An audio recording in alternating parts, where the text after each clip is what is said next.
मुळे बाळासाहेब गेल्यानंतरचा कारभार आम्हाला पटला नाही असं मंत्री भरत गोगावले यांनी म्हटलंय। रश्मी ठाकरे यांचा पडद्यामागून हस्तक्षेप होता असा आरोप भरत गोगावले यांनी केलाय। शिंदेंना आघाडीत सीएम बनवलं असतं तर वेगळं चित्र असतं, तर आदित्य ठाकरे यांना मंत्रीपद दिलं शिवसैनिकांना पटलं नाही असंही भरत गोगावले यांनी म्हटलंय। मी शिवसेनेत होतो तेव्हा बाळासाहेब निर्णय घ्यायचे असं भुजबळांनी म्हटलंय।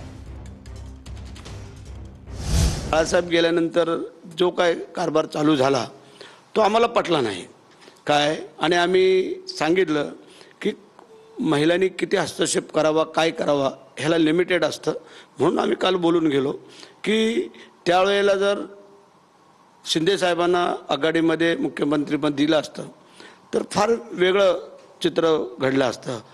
परंतु ठीक आहे, काही कारणास्तव आम्ही समजू शकलो, परंतु त्याच्याबरोबर आदित्यांना पण जे काही मंत्रिपद दिलं ते कुठल्याच शिवसैनिकाला पटलं नाही। वहिनींचा मुळात हस्तक्षेप किती होता? तुम्ही थेट वहिनी म्हणून पडद्याच्या पाठीमागून बराचसा होता, पडद्याच्या पाठीमागून बराचसा होता। मी मगाही सांगितलं उद्धव साहेबांच्या मनामध्ये काही गोष्टी विचार असायचे, परंतु मग त्याच्यात बदलात रूपांतर व्हायचं। त्यानंतर मग आम्ही म्हणजे काय कोण कार्यकर्ते पदाधिकाऱ्यांना भेटायला गेलो तर भेट नव्हती होत, वर्षावरून आम्हाला परतच यावं लागायचं। आणि मग कसे आहे, चार पदाधिकारी कार्यकर्ते ज्या वेळेला बरोबर येतात, जर आमदारांनाच एंट्री नाही तर आम्हाला सामान्य लोकांना कशी काय एंट्री मिळणार? आत्ता ज्या काही एंट्र्या चालू आहेत त्या जर पहिल्या ठेवल्या असतात तर असे प्रकार नसते झाले।